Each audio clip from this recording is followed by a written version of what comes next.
Hey there. I'm excited to announce this to you today. This is what you've been waiting for in your spiritual quest. This is something I've wanted to do for a long time, and I'm finally ready to announce it that it's ready to go. It's the Grief to Growth Community Circle. Now, this is a sanctuary where like-minded souls are united in their journey through grief and towards personal transformation. It's more than just a place. It's a beginning. It's a commitment to growth and understanding. Here you're finding not just a community, but you're entering a circle of trust and depth. You're going to engage with interactive coursework. You'll dive into exclusive podcast episodes and partake in discussions that illuminate the path from mourning to empowerment. This is a realm where every question is honored and every individual's journey is validated. To be part of this exclusive circle, visit us at grieftogrowth.com/community or look for the chat icon at the bottom of every page on the main website. Remember that entry is a privilege because I want to ensure that every member is as dedicated and genuine as you are. You must apply to join, but the journey within is worth every step. So go ahead and join us today. Check it out, grieftogrowth.com/community, and I look forward to seeing you there. Hi there. Welcome to Grief to Growth Podcast. Your host is Brian Smith, spiritual seeker, best-selling author, grief survivor, and life coach. Brian believes that the worst tragedies of life provide the greatest opportunity for growth. Brian says he was planted, not buried, and he is here to help you grow where you've been planted by the difficulties in life. In each episode, Brian and his guests will share what has helped them to survive and thrive. It is his sincere hope this episode helps you today. Hey everybody, this is Brian. I'm back with another episode of Grief to Growth. And today I've got with me, her name is Candice Rebollo.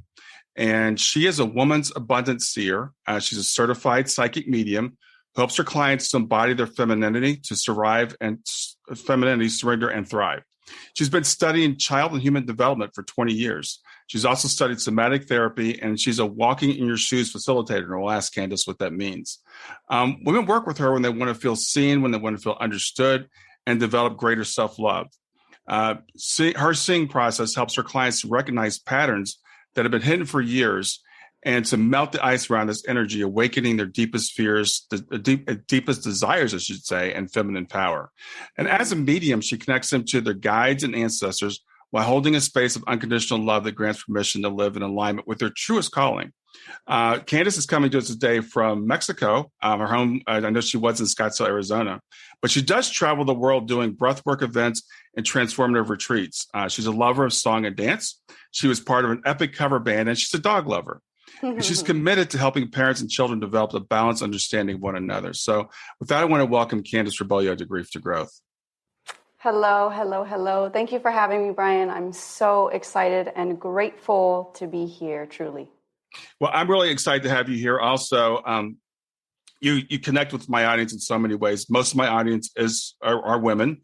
A lot of my audience are women who have lost children because I've lost a child and part of an organization with that. And people are really interested in, how do I heal? How do I know that my child is okay? But I really want to talk about who Candice is first, because people like to know your story. So how did you develop the skill that you have, and when did you know that you had it? Well, I will say the developed skill came through my own healing process and my healing journey, going from, the trauma, the deep trauma that I experienced in childhood, and really kind of learning to heal with that and grow with that, came some gifts that I didn't know I had actually developed. So I was able to really see empathically into other people's nature and what their true feelings were and what sort of was behind the mask. And really, if you think about that, that was a survival mechanism, because I was growing up in a traumatic environment where I felt I had to peer and see behind what was going on to keep myself safe, right? And to figure out what I needed to do next. So actually, survival mechanism turned into a gift. And the more I exercised that gift like a muscle, the mediumship and being able to connect with those who are on the other side sort of just popped in on its own. I'm not going to lie. I didn't have to do much because I was already developing my psychic intuition and psychic development and connecting with, spirit on the other side already. So mediumship just sort of came. And I was invited by a channeling instructor to get certified in channeled mediumship, when I didn't even think that I was ready, and she knew. She saw something in myself at the time that I couldn't see.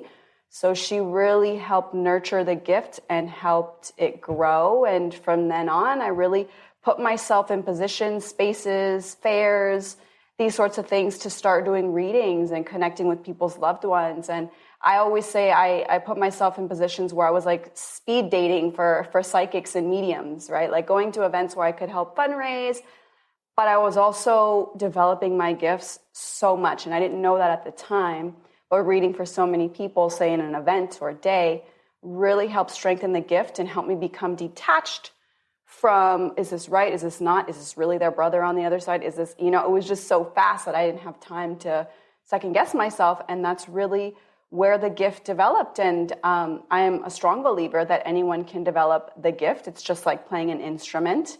So it's some of us are going to be a little more skilled than others, but with practice, any and all people can learn.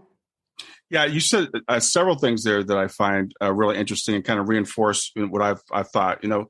There are several mediums I know of. They did seem to have a traumatic childhood, and they seem to have developed their gifts out of necessity. So that seems to be a common theme. But so that makes some of us think that people are maybe just born mediums. But I wonder if it develops, because you also said you think we all have this gift and we can develop it to a certain extent. Yeah. So I definitely feel, again, like my gifts came out of trauma, for sure. It's like from tragedy to triumph, right? When you can learn to take the really hard stuff in your life and turn it into something gold where you're of service to other people, I think that's essentially what all darkness and dark times and dark nights of the soul are meant for. We're here to teach each other. We're here to storytell. We're here to grow with one another. We can't grow alone in this isolated box. We need one another. And so this is why I also train psychics and mediums, because it's something I believe in my heart and soul. I believe the more I can train authentically connected mediums and psychics, I believe the more and more we can heal, right? It's like the ripple effect, like dropping the pebble in the pond and watching the ripples go out. I feel like that's part of my destiny. It's to take care of people, to nurture people back to love and back to understanding, having a bigger understanding of the picture of their lives and helping them sort of place these puzzle pieces together. So anyone can do it. I know it because I train people. So I know it firsthand. I know what's possible. I can train. It's just a matter of time, commitment, and surrender. Those are the most important things. It's the time to do it. Yes, the commitment and like, no, I'm going to do this. It's deciding. And the surrender is, I think, the most important one. When you learn to get out of your way, we can all connect to spirit. Yeah. Always. Yeah. I love that. I've done just a little bit of training. I was telling you before we start recording, I have friends that are mediums. I've done some training with them, and I always felt like I have no ability whatsoever because, I think a lot of us feel that way. But I was actually surprised by, a couple of test readings I did that, I actually did get some hits. So I do believe that. I do believe that we all have this ability, but most of us just don't develop it because there's so much else going on in our lives. Correct. Most of us don't have the time to slow down and understand how we're already attuned. And I get people like that all the time, like you were like, well, I feel like I can't connect. I always get the people who come to me always think, well, I'm going to be the one person who's not going to be able to connect. I'm going to be that one that you meet that you're not going to be able to help. And I'm like, yeah, come on, sit down. So you also mentioned authentic mediums. And I was telling you, I love having mediums on the program because so many people just believe that mediumship isn't real. It can't be real. Nobody can do this. It's all hot reading. It's all cold reading. They're all frauds. But then I've actually convinced some people because of having readings that, it is real. So how do you people react to you when you tell them that you're a medium? Do people think you're real, or do they think, this can't be real? I think it varies. Curiosity usually, has people lean into me like, you're a what? Say that again. And they start to ask questions. Some people, I will say I've had so many clients where I've given them their first mediumship reading and they come in super nervous, shaky, like not knowing what to expect. It's funny because I actually rarely get the like pure non-believers, right? Like if you kind of end up in front of a medium, there is some part of you that is open whether or not you kind of truly say it. Like, you wouldn't find yourself in front of a medium unless there was some part of you that was already in resonance with that frequency, right? That's my belief. But I always tell people, you take the information with a grain of salt. You have to take nothing that I say as ultimate truth, run it through your emotional system, run it through your mental process, and let it sit there and see how the information serves you, because that's more important than anything. The content, the information, where is it geared towards? Is it geared towards, is this a show or a performance, or is this helping you lean into your healing and helping you and your loved one on the other side get into deeper connection and communion for whatever kind of healing they need or you need? And that's typically where it's at, I believe, more than anything. I think evidential mediums are amazing. I truly do. And that's not truly my work. There's going to be things in a session that come up that will absolutely, sometimes shock or awe the client. But really what I do is geared towards next level of healing. How do we get the client from where they are now to where they want to be and where they deserve to be? And sometimes that's true for the loved one on the other side as well, because sometimes they need healing. They need help processing what happened in their life. Sometimes they can get stuck too. So I really see myself here as like karmic cleanup. I'm here to help you process the lesson that wasn't learned prior to the loved one passing, and what lesson is supposed to be integrated since they're passing. And usually it's more than one lesson. So I always say, as far as the naysayers and the non-believers, lean into what the message is telling you. How does it feel in your body to hear the words, and take it with a grain of salt? You don't have to be a believer to have a reading. You don't have to be a believer to receive healing. You just don't. It's not a prereq. Yeah. Well, you said something there about evidential mediums, and I think there has to be a certain amount of evidence in a reading so people can know that you're connected with their loved one. But I've also seen mediums that I'm a test setter so I've had a lot of readings where they'll just read down a list of things, right? But there's no real message and there's no real healing. And I love what you said about the fact that there should be healing. And I heard you say something different from most people, because they think we're going to mediums so that we can be healed, we the sitter. But you said the person on the other side might need healing as well. So could you expand on that a little bit? Oh, yes. I could definitely expand on it. It's one of my favorite things to expand on. So sometimes when loved ones cross over, they can have a hard time processing their life, going over their life review, and letting go of what they didn't get to let go. My nose always itches, by the way, when there's spirit around. So, so loved ones on the other side, sometimes they need help, whether it's from myself, my guides, or even the loved one that's still here in their body, to help them let go and process something that wasn't let go of. So I'll give you an example. Ghosts, yeah? Ghosts are spirits that are stuck in a specific pattern, in a specific, sometimes time loop, timeline, and they can't let go because either something traumatic happened there or they weren't able to complete a life lesson there. And so the spirit sort of becomes stubborn and stuck and will not move. Now, I always say I'm like the opposite of a ghost hunter. I'm not going to go there and like poke at it and mess with it and like try to, is this real, and record its voice. I know it's there. I'm going to help it move to the light. Yeah. So I can see oftentimes what timeline it's from, why the soul is stuck there. The moment you give these spirits the time to voice what it is that they need to be heard, they almost always, it's rare that they don't start to move into a higher frequency, into a new space, into heaven, if you will. Yeah. So they need our help. And oftentimes, like I said, it's something that they need to say or something that needs to be said to them. It almost always involves love. It almost always involves releasing guilt and shame. And once we start unlocking those patterns and what those stories are more specifically about and why they're locked in the way they are, we can clear them up so we free the ghost or the loved one on the other side to move again in the higher vibrations. That frees up the person still on this side, still in a body as well, because that's connected to their lineage. That's connected to their energy.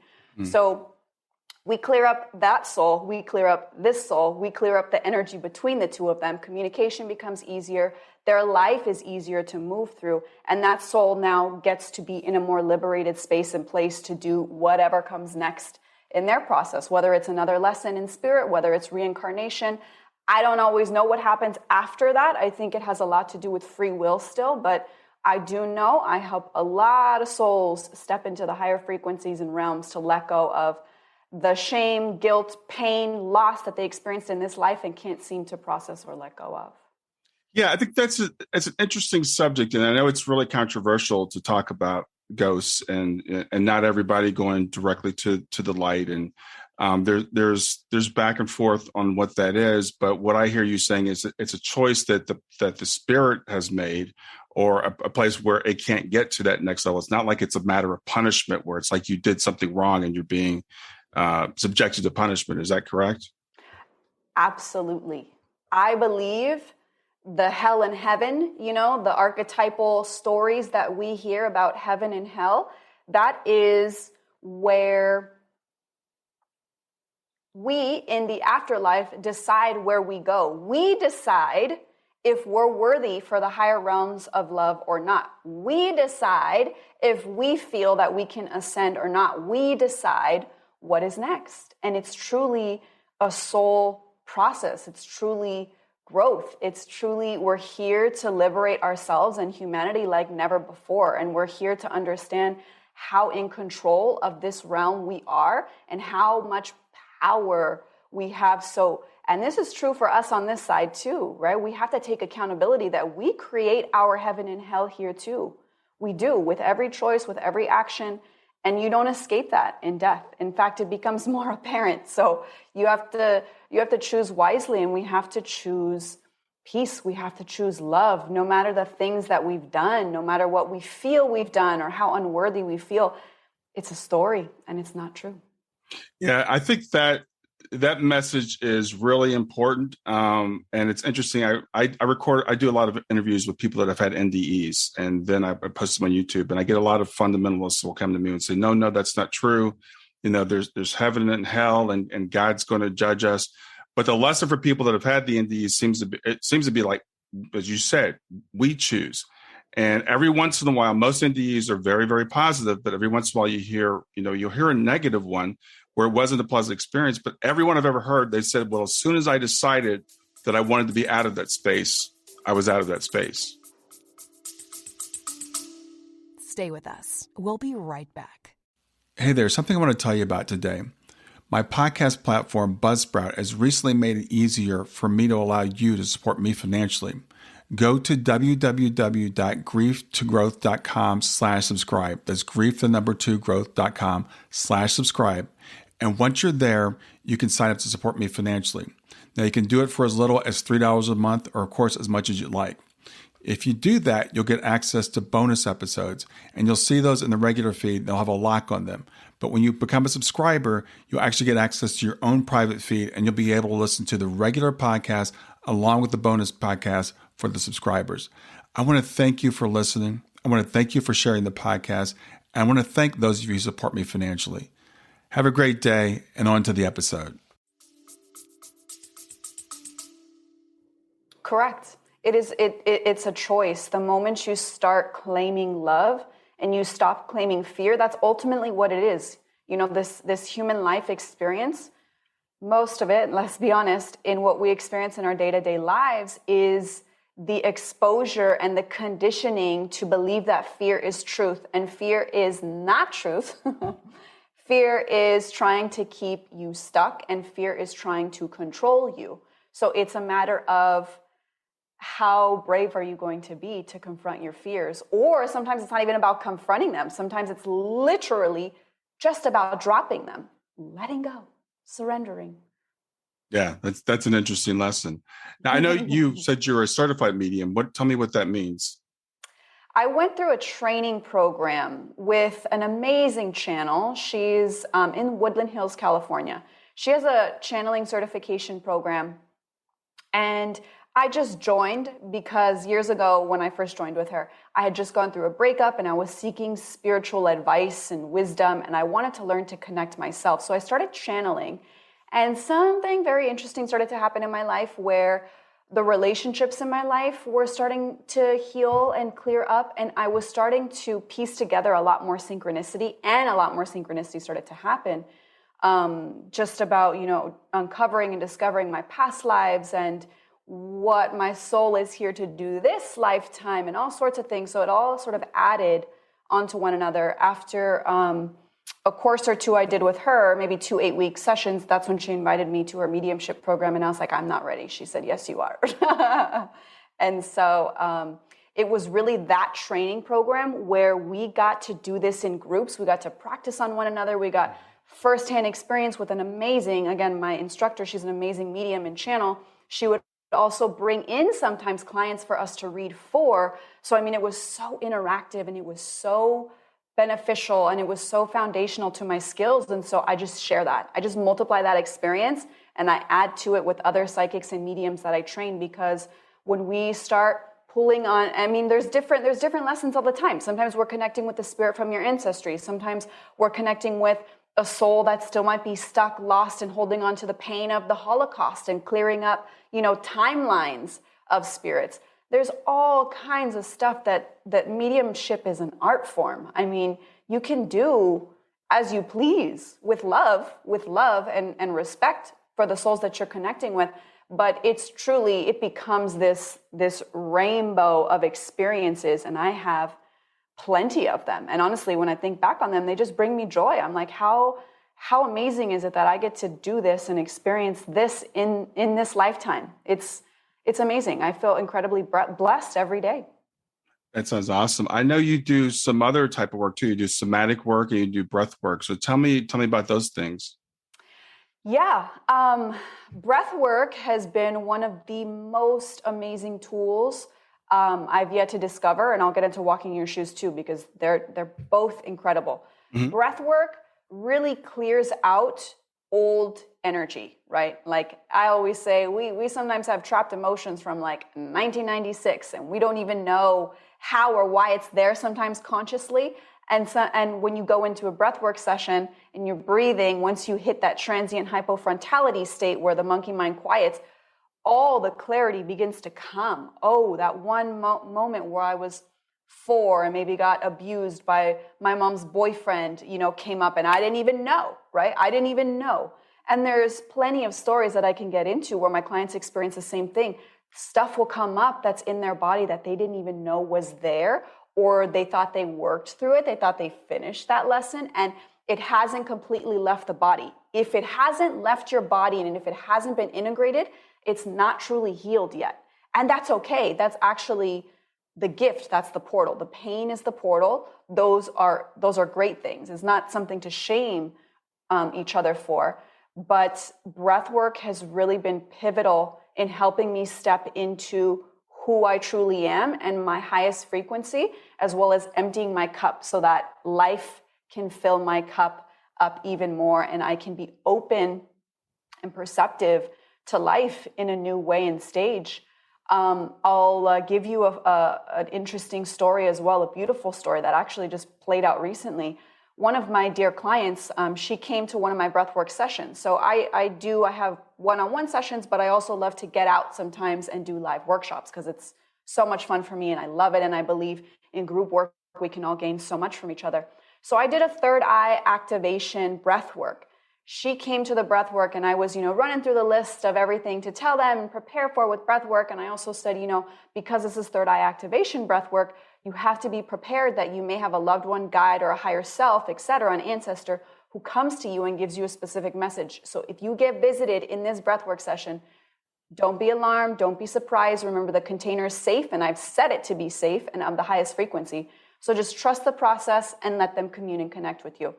This one of my clients, she had her grandmother, who she loved dearly growing up, and obviously who passed away. Her grandmother came to her in a session and told her, you have to let your son go. You have to let your son go. And at the time, she knew what it meant because her son was battling this addiction. But now that she's experienced, she just recently, literally days ago, lost her son to addiction. She says, wow, that breathwork session prepared me in ways that I didn't even know yet. She's like, I knew I had to let go and let him live his life and his process, and I got that from the breath work, but she really sees how her grandmother energetically prepared her for the grieving process that she was going to experience in just a few short months after that. So the things that can happen in these breathwork sessions where I get you to actually have the experience for yourself, I think that's even sometimes more valuable than me reading for you. If I can get your loved one to connect with you in an authentic and in a tangible way where you know, where you feel it, where you see it in these powerful ways, I think what a gift, right? What a gift. So that's the breathwork aspect of things. Walking in your shoes is somatic therapy and giving the body the chance to speak its truth. So different parts of our body have different wisdom. Our mind has a way of connecting the dots in our life, and our body has a different way. And often the body holds a deeper truth than the mind does. So when I can get a client in a session to actually not attach to their story, not attach to their mind, but stick to the feelings of the body and see what the story of the body is saying, we can start accessing truth and wisdom and knowledge like never before. And it pulls back the blinders on any issue that they're facing in their life. So we can walk anything. For example, all we're doing is setting up an I am now statement, and then I'm facilitating them in a walk. And an I am now statement can be, I am now my relationship to money. It can be, I am now my relationship to my deceased grandmother. I am now my relationship with my mother. I am now my life purpose. I am now my fill in the blank. It's infinite what we can do with walking in your shoes. And the beauty of that work too is you can walk it yourself and I can facilitate you in your own walk. Or if you want to observe and it feels like, ooh, that feels really scary, you can pick a representative to walk it for you, whether it's someone in the group, say if we're doing group facilitation, or I can also walk it for the client. So sometimes that can be really helpful for them to see their own process walked and represented by somebody else. It becomes so powerful because they get to observe themselves finally, right? They get to step out of their body for a moment and look at what's really going on and their process, and it brings such deep breakthrough. So that work, those two things together in tandem with developing my mediumship abilities have worked together, I think, eloquently to help me be able to not only step into the person I needed to become, but to help others heal and step into who they need to be in this lifetime too. Yeah, that sounds awesome. I know a lot of times we do carry trauma or we carry grief with us. And I'm learning more that we carry it sometimes in our bodies. And we are in our society, we're so much attached to what's going on in our head that we don't really pay attention to what's going on in our body. And as you said, there could be a deeper wisdom there. It sounds like you help people to release or to tap into. Absolutely. And that's what's amazing about this mediumship work. Like I said, not only do I believe anyone can connect, I know you can. If I just bring you the correct tools, it's going to be inevitable. It's going to happen. You're going to connect. It's only your intention. If you come to me and you have the intention, that's all that's needed. You got the intention, great. I'll take care of the rest. I'll set the container. I know what tools to bring you. I know what is needed from there to either help you empty what needs to be cleared or receive the message that you need to receive. And it's different for everybody. And you'll ping pong between those two. Sometimes it's a release day. Sometimes it's a receive day, and vice versa. You know, it's a balance. And you talking about that container, I love that because it reminds me of, I don't know where this thing's from, but you can't fill an empty, or you can't fill a full cup. We've got to, sometimes if we're holding on to stuff and it's in there, we have to release that before we can receive anything else. Correct. And when people come to me, oftentimes their cup is full. Sometimes it's full with what they think they know. Sometimes it's full with depression and sadness and trauma and expectations of themselves and others. Sometimes it's full of old stories and patterns, and it varies from person to person. But regardless, it's time energetically. In the timeline even we're at right now, it's time to put down the baggage, and it's time to reflect on what it is that we've been carrying our entire lives. And some of it's ours and some of it's not. Some of it's generational too. So let's talk about, what are trapped emotions? I know that's something that you talk about. Trapped emotions are basically literally, right? It's these feelings that get stuck in certain parts of our body because we don't give them a way out and because we've not been taught to give them a way out. So, for example, when it comes to myself and the childhood that I had zero expression. I was trapped, right? I was a child who was faced with her abuser on a day-to-day experience. So I felt like I couldn't do anything. I felt like I couldn't move. I felt like I could never say for sure. So once I started to tap in and learn to channel, it eventually came up that I was going to have to release all of this shame and depression that I had been carrying my whole life, that I didn't even know I was carrying because it was just there for so long. You don't know what you're carrying because you're just so used to the weight and the burden. You don't know what life is like without those things. You don't know what life is like having processed that information. So, and these trapped feelings and emotions, they can live in different parts of the body as well. They can live in the back, in the sciatic nerve. They can live in the heart. They can live in the chest. Oftentimes when I'm doing walking in your shoes, that's literally what comes up is, and where do you feel that feeling most in the body? Mm-hmm. And they can say, oh, I feel it in my stomach, the most, or I feel it in my shoulders, like the weight of the world on my shoulders. How the body carries a trapped feeling is different for all of us. We carry it in different parts of our body and different organs too. Yeah. Let's talk about human design. I've heard that term before. Explain what that means. We'll get back to Grief to Growth in just a few seconds. Did you know that Brian is an author and a life coach? If you're grieving or know someone who is grieving, his book, Grief to Growth, is a best-selling, easy-to-read book that might help you or someone you know. People work with Brian as a life coach to break through barriers and live their best lives. You can find out more about Brian and what he offers at www.grieftogrowth.com, www.growth.com, or text growth, GROWTH, to 31996. If you'd like to support this podcast, visit www.patreon.com/grieftogrowth, www.patreon.com/GRIEF, to make a financial contribution.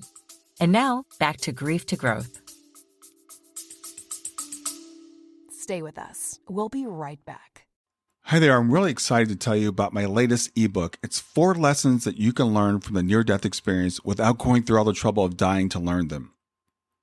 I've been studying NDEs for several years now. I am completely convinced that not only are they 100% real, but that there's some very universal wisdom that we can get from the near-death experience. And I've distilled that down in this book into 4 short lessons. And I've also given you all the reasons why I believe that NDEs are absolutely real. So go to www.grieftogrowth.com/NDE lessons to pick it up for free. www.growth.com/NDE lessons. I hope you enjoy it. Human design is an amazing sort of combination of the I Ching, of the chakra systems, of astrology, and a couple other ancient traditions of learning the blueprint of the soul, if you will. I always tell people it's not about needing to believe that this is hard truth and fact. But when you start studying and you start putting in your human design information, your birth information, your date, time, and exact place of birth, you can start to see how things were aligned on your birthday and how that energy and that frequency really helped crystallize your soul and your body and what you're here to do, what your design, what your soul is here to do, and what your personality is here to do to help you along the way. Those are a little bit different. And I feel human design is amazing at helping map those things so that you can start to uncover more about, how is it best for me to move through life? Should I be initiating things? Should I be just doing what I love and waiting to respond and others come to me? Mm-hmm. Should I be, it's like these sorts of things, trusting in your strategy and authority and starting to just play and dabble. I always tell people, if you don't know human design, you don't have to take it as hard truth. Just start to like read into it a little bit and see what like resonates. I've never not seen somebody read something in human design and not have a little aha moment. I've never seen it. So it's just like a reading that you do for someone where they give you the input and you come up with what their design is? Yeah, I can read their design. I can read, I can look into their life purpose and life's work. I can look into what helps them maintain health in their body. I can look into what helps their soul evolve quickly. I can also look into what helps them attract abundance in their lives. So there's a lot that can be done and unpacked within human design and astrology as well. I do birth chart astrology readings as well. So those are really fun and amazing as well, especially with Chiron, the wounded healer. If I look at your Chiron placement, I can oftentimes tell some of the deepest wounding your soul experienced here, and we approach that with just love and tenderness, because it can be so vulnerable and so sensitive when we tap into some of the greatest pains that the soul is here to experience. But that is the key. It's literally the key. If you go into the darkness and you're brave enough to go there, you'll transform your life. Well, that's the thing. It's interesting, being here, because we all experience pain. We all experience trauma. And then a lot of times people will ask, well, why? Why do I have to go through this? It sounds like you're talking about taking that and transmuting that and transforming it into something different, into something better. I'm sorry, you broke up a little bit. Can you say that again? I was saying, we were talking about, pain and suffering. And a lot of times when I talk to people about like our soul's purpose or soul design, we'll talk about, well, why do I have to experience pain? Why would if there's a plan for my life, why would I have planned this? That's a very common question that people have. That's such a deep question. The thing about the world that we live in, we're here to experience contrast. You cannot know joy without knowing sadness. You can't know white without knowing black. Yeah, you can't know growth without knowing feeling trapped. In my case, we all come here with a specific, how shall I say, like soul imprint or a soul experience we're here to have, right? And it's sort of like the trunk of the tree of our life, and everything else that we experience are sort of the branches. But that trunk, you're here to experience this sort of stamp.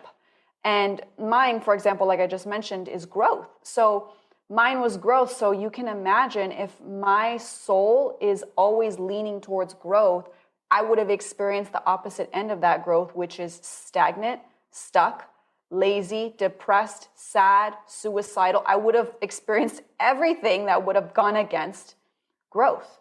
And we're here to do that at this time because we are here to grow faster and quicker than ever before. This lifetime, best believe if you're here, you made it here, kudos to us, because this is one of the most challenging things a soul can experience, because we come to forget everything. Part of the game, part of the agreement, it's literally like a game. You pick your avatar, you pick your parents, you pick your traumas, and sometimes we sign up for more than we think we can handle, but we can handle it. And there are more and more tools daily that are coming out, spiritual tools, therapies that are able to help us process quicker than ever before what this is. So why would you choose pain? Well, there's a couple of reasons. One, so you can grow fast, like I mean really fast. Even though it doesn't feel like that here in our human years, but it's actually very fast. The soul is growing incredibly quickly. And two, we're here to lift the vibration of the planet. So we are where we are, and humanity is where we are. And karmically, this is where the generations before us and everything have led us to. So we're here to also help take responsibility for where humanity is. And I think, in my deepest, purest belief, I feel like humanity is set to take our place amongst the stars and claim ourselves as enlightened, aware, cosmic beings, I think, again. But I also think like never before. So I think that doesn't come without its challenges. That doesn't come with like, okay, just now you step into it. No, we have the responsibility to move with our pain, to move with everything that would have set us back and to free it and to take it back to the light. That's truly what I believe we're here to do. Yeah, I tell you, I love what you just said. It resonates with me so much. And, again, I put these videos up, especially near-death experiences, people will push back against and say, well, I would have never chosen this and nobody would have ever chosen this. And you don't understand that my life was so bad that there's nothing redeemable out of it. And I love someone like yourself who went through a severe trauma, but you've chosen to look at it this way. And it really shifts your life when you start to look at it. I think you mentioned earlier, kind of like being in a gym or that's an analogy I always use. It's like we're working out, and so you can only get stronger if you have something to push against. And that to me is why I feel like, and this resonates with me, there's no way you can prove it to anyone, and I don't even try it, but I'm like, try it on to people. It's like, what if the pain that you're going through really does serve a purpose? What if you're one of everybody I work with, almost all people have lost children. And I tell them, I mean this from the bottom of my heart, to me, you're one of the strongest warriors there is. Yes. Just the fact that you're here says so much about who you are. And people don't give ourselves enough credit. Oh, I completely agree with you. People come to me battered, bruised, and desperate. And I'm like, do you even understand how strong you are? I help people step into the understanding that they're here to teach their deepest wounds. We're here to storytell. We're here to help our fellow brothers and sisters grow. That's literally what we're here to do. Some of us have more of an individual path than others, but many of us are here to help look at our wounded brothers and sisters and tell them, I know what you need, follow me. And we're all supposed to be doing that for one another. And your pain, specifically your pain, is what is supposed to be healed and then taught.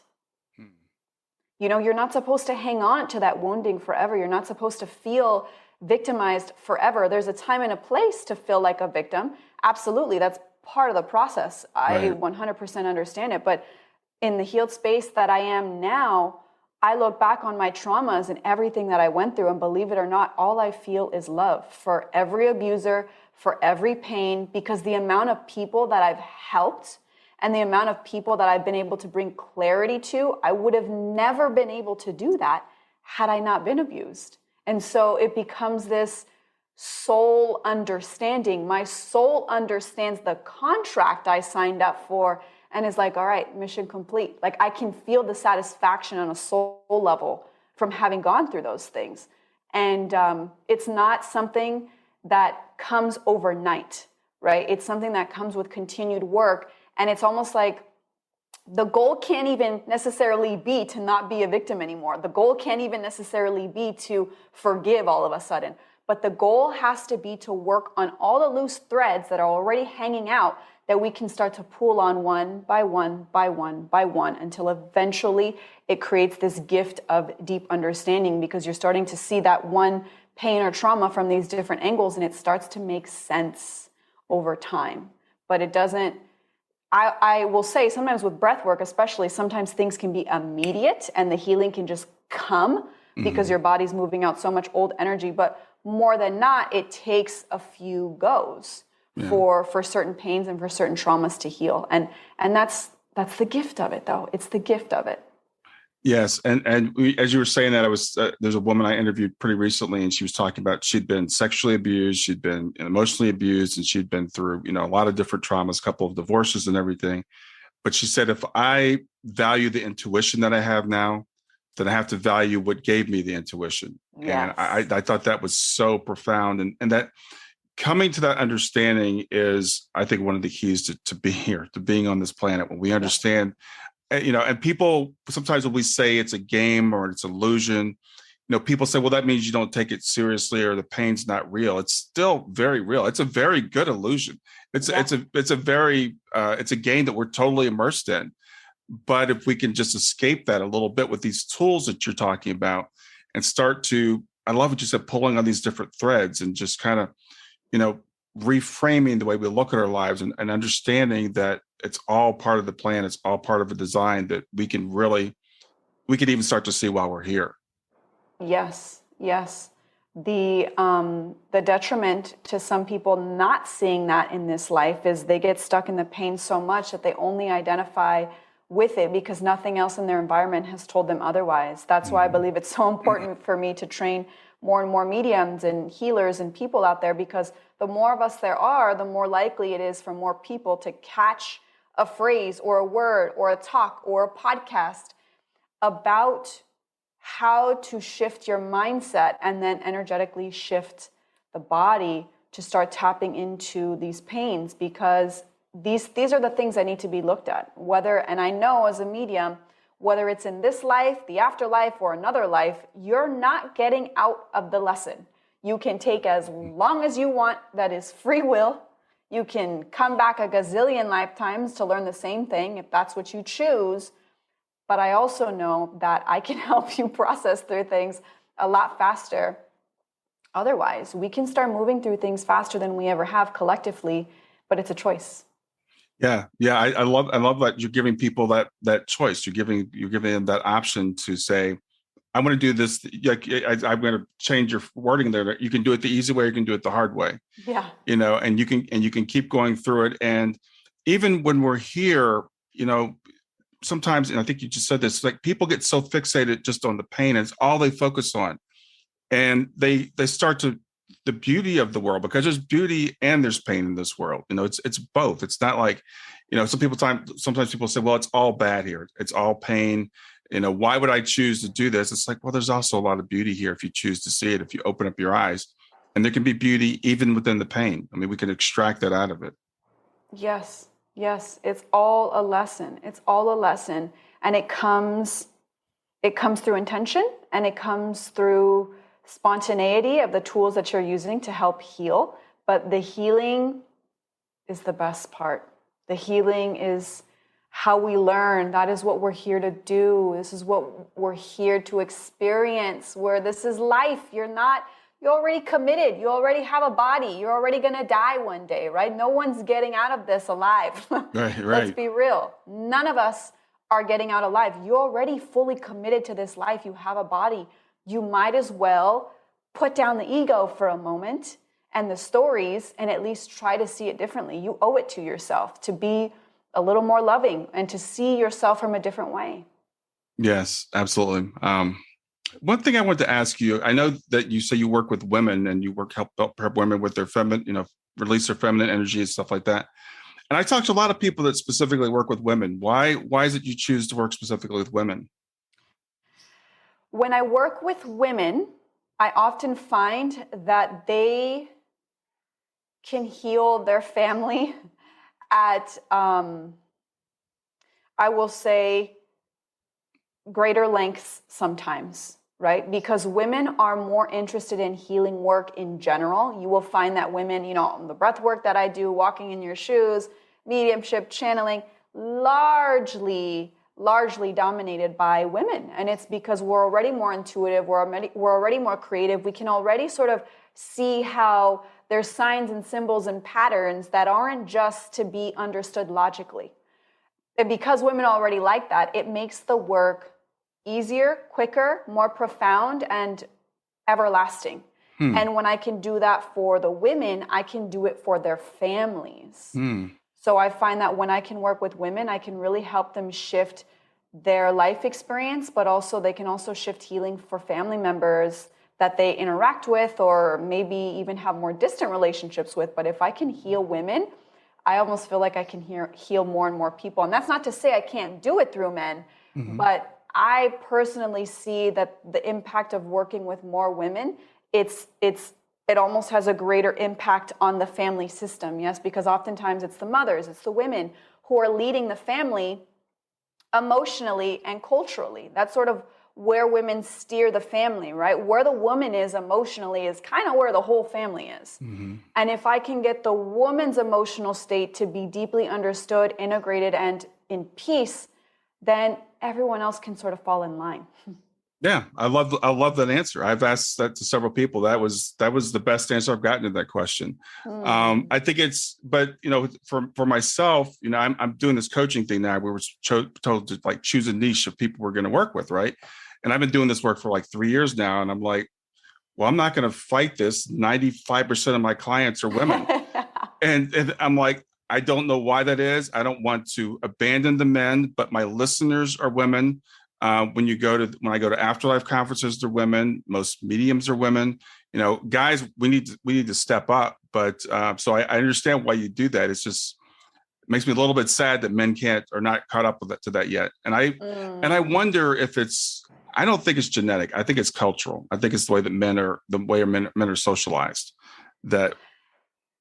Yeah, I would say it's a little bit of that. And I would say oftentimes too, I don't want to call this work a luxury.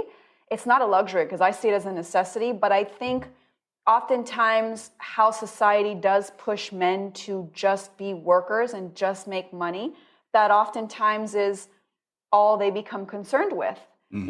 To make money, to build themselves as men, to be able to stake their claim, to find themselves a wife, to have children. And I think, when I look at society and how there's a lot of homeless men, it breaks my heart. And I do think in some ways, I know women, we have our own sets of traumas. Believe me, I get it. And I think men have their own. And I think sometimes society can really disregard men. So I think sometimes their one-track mindness is on, okay, I gotta make money, or I gotta do this. It's like tunnel vision with men, where women have more of this like, what's possible? What does that mean? What is that sign telling me? Yeah, we can take in our environments in a different way. So I actually agree that it can be societal, it can be cultural. I believe in all of those things. Yeah. Yeah. But the other side of that with women is women a lot of times, because they're so busy taking care of everybody else, they don't take time for themselves. And self-care can be seen as a luxury. I don't have the time to do this. I feel guilty taking the resources to do this. This is a selfish thing to do. Have you run into that as well? Oh, yes. I've run into a lot of mothers and wives and women who feel like they cannot receive. They can give love, and giving is like second nature to them, and they can do that all day. But when it comes to like receiving somebody else's love, they like freeze. They like don't know what to do. And it's so important for women to understand that if you are not taking care of yourself, and if you are not diving into your emotional necessities and what your deepest desires are, you are doing yourself and your family a disservice, actually. You're only going to be living life at like 60, 70% of your potential, and the more healed a woman is, and the more she understands herself and her power, she becomes a gleaming sort of lighthouse for other women and her family to grow and to shift. Yeah, beautifully said. And that's what I try to convince people. It's like, you not only are you worth it, but self-care is not a selfish thing, because that makes you a better resource to the world. When you heal yourself first, and like when you become that lighthouse, you become that beacon that everybody wants to be. And we are meant to depend on each other. We have to give and receive. We can't just give all the time. People think that's generosity is giving all the time. It's not really true, because it's just not possible. Yes, it's so true. In fact, if you receive too much or you give too much, you're out of balance. Yeah. One of the things that I had to realize in some of my relationship was that I was expecting to receive more than I was to give, and it was imbalance. And I had to like really look at that about myself, and how my trauma kind of incited me to be this single, like I have to just worry about myself. It's all me. It's all about me, because that's it, right? My trauma sort of led me into that. But growing up into adulthood, that actually was selfish, and I couldn't even necessarily meet a need of a lover or a loved one, and I had to take a hard look at that. So our traumas, while sometimes they can give us gifts, they can also give us pains and things we need to deeply reflect on if we want to grow. We have to take sometimes hard looks at ourselves, and it is not easy when the ego is invested in those old stories, like you did this to me and this and that, and but it is the greatest gift to be able to heal yourself, to be able to nurture yourself, to take care of yourself in new ways, to learn yourself in new ways, to rediscover yourself. I think there's no greater gift to give oneself and one's soul. Yeah, what you just said about balance is so important, because those traumas can drive us to one extreme or the other. Yes. I think about people that have alcoholic parents, for example. You might become an alcoholic, or you might just say, I'm never going to drink again. And people, a lot of times we do extremes. And if you're abused and you never receive love, you might say, well, then now from all I'm ever going to do is I'm just going to receive. I'm never going to give. Or you might be a person that says, I don't deserve love. And then for you, you become a pleaser. And neither one of those is a good thing. That's the thing about this whole life. It's about walking that middle path. It's about finding that balance. Yes, I agree fully. And the more that we can walk that path and find what that path is for ourselves, the better, because the nuance of that is so different for every single soul, right? Like I said, I had to learn to give more and not just only receive. Somebody else is going to have to learn to receive and not overgive anymore. Mm-hmm. Some people are going to have to even learn what their needs are. Some people have zero clue, especially women, like you mentioned, have zero clue what their needs are. So it becomes like they're this lost soul. And it's heartbreaking to see, because you can see they want connection, they want deeper purpose, but it's just, they can feel so detached from how to get it. They feel so lost. And that's where I always say, you can't do this alone. You cannot do this work alone. And in fact, to be witnessed in this work is the most powerful thing, because it's like you saying yes to my healing, me saying yes to my healing, and it just amplifies the healing. So when we can witness each other, we exponentially grow, we grow faster. Well, that's another very important lesson that I think we've lost in our society, is that we are not meant to be alone. We are not meant to do this work alone. And I love, having this conversation with you. And it feels maybe to people like we're kind of talking about a lot of things, because we are, because you have this incredible toolkit. And it's not just one thing that's going to, quote, fix somebody.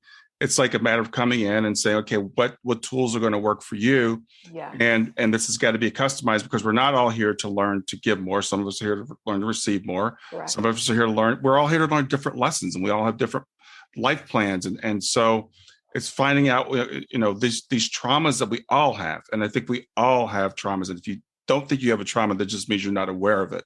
But we all have these traumas it's the clue. As you said, I love what you said. It's the clue to where our life's purpose is. It's that wounding is the thing you're here to teach. That's the thing you're here to learn. Absolutely. Absolutely. And when we can accept those with more grace and self-love, the more gentle you are with yourself, the better. Stop blaming yourself and stop blaming others as soon as you can, and just dive into the work. Take responsibility. If you want freedom, if you want to feel better, if you want to have purpose in life, if you want to walk with confidence, if you want to awaken your third eye and your throat chakra and speak your truth on the daily, you have to take responsibility for yourself. There's no out. There's no other way. You have to just accept everything that happened and say, okay, I was dealt these cards. Now what? How can I play this to the best of my ability? Because this is the game of life, and you are playing your hand, right? How well can you play your hand? How well do you want to invest in yourself, in your future? And this work, this spiritual work, that's why it's so tailored to the specific woman, because you can't, no two women, no soul compared to the next are going to be the same. So it needs to be for that woman specifically. Yeah. And you said we have to take responsibility. I want to make it very clear that responsibility is not the same as blame. Because sometimes when we make comments like this, we have these conversations, people say, well, you're saying it's my fault that this happened to me, or it's my fault. Yeah. No. So go ahead and expand on that. Absolutely not. Remember, taking responsibility is not saying, oh, you're not a victim, get over it. Absolutely not. In fact, screw the person that hurt you, while we're at it. But it's this loving, again, it comes from tenderness and love. It's saying, okay, these things happened to me, and I can't ignore the fact that they did. So what am I going to do to take responsibility for the life that I want? Because I know you want something. If you're living a life of pain and depression and anxiety and deep sadness and grief and wounding, I know you have dreams under that. I know you have desires under that. Are you going to take responsibility to get there? Are you going to take responsibility to look at the pains more specifically and uncover, okay, what did mom do? What did dad do to me? What is my inner child saying? What are my guides saying about this? Can I connect to a loved one on the other side to help me through this journey? Yes, you can, if you take responsibility and if you lean into and if you welcome that. really the responsibility is a welcoming in of the new energy you want to see yourself in, the new frequency you want to be in, the new feelings you want to have in life. That is the responsibility. It's not this hard, hammer to the desk saying, I take responsibility finally. It's actually super loving, and it's actually mapping out how you want to feel. It's actually mapping out what you know you deserve in life, but have never been brave enough to claim. So it's bravery and it's love. That's what the responsibility asks of you. Yeah. And understanding the power that you have to make this choice, that it doesn't mean, again, it doesn't mean that it's your fault. Something happened. I hate that word, fault or blame. Pointing fingers, me, you, them, Yeah, we put all that aside and we say, okay, this is where I am, and it is my responsibility for how I take this and go forward. And, someone like yourself, you're an example that we can take these traumas in our lives and we can decide, what am I going to do with it? That's the responsibility. It's not what happened to you. It's what you do with what happened to you. Yes, correct. And how we want to turn our tragedy into triumph, like I had mentioned earlier. Mm-hmm. They're two sides of the same coin. This is why we have symbols like yin and yang, the darkness and the light. These are fundamental archetypes within human consciousness, within the human experience. We cannot escape them. They're almost these divine symbols that lock our consciousness into a specific pattern. And when we become aware of the pattern, that's actually how we break free from it. So we actually have to realize our divine, cosmically ordered limitations before we can transcend them. We have to just accept ourselves fully. Yeah, absolutely. Well, Candice, we're running out of time. So I'd like for you, any last messages you'd like to leave with our listeners today? Go ahead.